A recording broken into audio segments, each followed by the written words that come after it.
तो अब हम इस वीडियो में बात करेंगे क्यूब नंबर्स की, ठीक है। तो basically a cube number is obtained by multiplying a number by itself 3 times, ठीक है। अगर मैं किसी नंबर को उसी के साथ 3 बार मल्टीप्लाई करा दूँ तो हमारे पास वो बेसिकली एक क्यूब नंबर कहलाता है। यानी कि फॉर एग्जांपल अगर मेरे पास एक नंबर है n, अगर मैं n को 3 बार मल्टीप्लाई कराऊँ n के साथ ही, तो मेरे पास जो नंबर आएगा that will be a cube number. यानी कि फॉर एग्जांपल n की जगह हम कोई नंबर ले लेते हैं, 2 ले लेते हैं, ठीक है। तो अगर मेरा n जो है वो 2 है, तो जब मैं 2 को 3 बार मल्टीप्लाई कराऊंगा तो मेरे पास आएगा 8। तो 8 जो है this is a cube number, सही है, 8 इज अ क्यूब नंबर। अब यहाँ पर हमारे पास ओ लेवल्स मैथ्स के लिए ना हमें 1 से लेकर 12 तक क्यूब नंबर्स याद होने चाहिए वर्बली, सही है। तो बेसिकली इससे ज़रा आसानी हो जाती है, और पेपर 1 में हमारे पास कैलकुलेटर अलाउ नहीं होता, तो वहाँ पर ये बहुत काम आता है। तो 1 से लेकर 12 तक के क्यूब मैंने यहाँ पे लिख दिए हैं कि 1 का क्यूब 1 ही होता है, क्योंकि 1 को आप अगर 3 बार 1 से ही मल्टीप्लाई कराएंगे तो 1 ही आंसर आएगा। 2 का क्यूब 8, 3 का 27, 4 का 64, 5 का 125, इसी तरीके से 12 तक मैंने यहाँ पे लिख दिए ताकि आपको मेमोराइज करने में आसानी हो, ठीक है। अब बात करते हैं कि क्यूब नंबर्स की कुछ प्रॉपर्टीज़ की।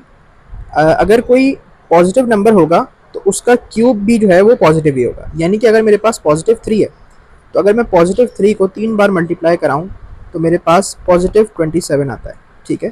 तो एक पॉजिटिव नंबर का क्यूब पॉजिटिव नंबर ही होता है, सही है। तो 27 जो है वो एक क्यूब नंबर है। किसका क्यूब है? 3 का क्यूब है। दूसरी प्रॉपर्टी ये है कि नेगेटिव नंबर का क्यूब जो होता है ना वो नेगेटिव होता है। यानी कि अगर मेरे पास नेगेटिव 3 है और मैं उसका क्यूब लेना चाहता हूँ तो वो मेरे पास आएगा नेगेटिव 27, ठीक है। क्यों? क्योंकि देखें जब आप -3 मल्टीप्लाई बाय -3 मल्टीप्लाई बाय -3 करेंगे, ठीक है, तो 3 3 ज़ा 9 और 9 3 ज़ा हो जाता है 27, ठीक है। माइनस को माइनस से मल्टीप्लाई कराएंगे प्लस आएगा, और जब इस प्लस को इस वाले माइनस से मल्टीप्लाई कराएंगे तो माइनस आएगा, तो -27, ठीक है। तो इस तरह नेगेटिव नंबर का क्यूब जो है वो हमेशा नेगेटिव आता है। तीसरी प्रॉपर्टी है कि इवन नंबर का क्यूब जो होता है वो इवन होता है। यानी कि फॉर एग्जांपल 2 एक इवन नंबर है, उसका जब मैं क्यूब लूंगा तो मेरे पास क्या आंसर आ रहा है? 8। 8 भी एक इवन नंबर है, सही है। तो इवन नंबर का क्यूब इवन होता है, ऑड नंबर का क्यूब ऑड होता है, ठीक है।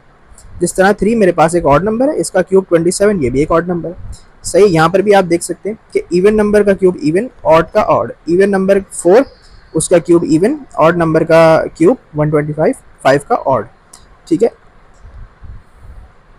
तो यही थी हमारे पास क्यूब नंबर्स की कहानी, सही है। अगली बार हम बात करेंगे ज़रा कॉमन फैक्टर्स के ऊपर।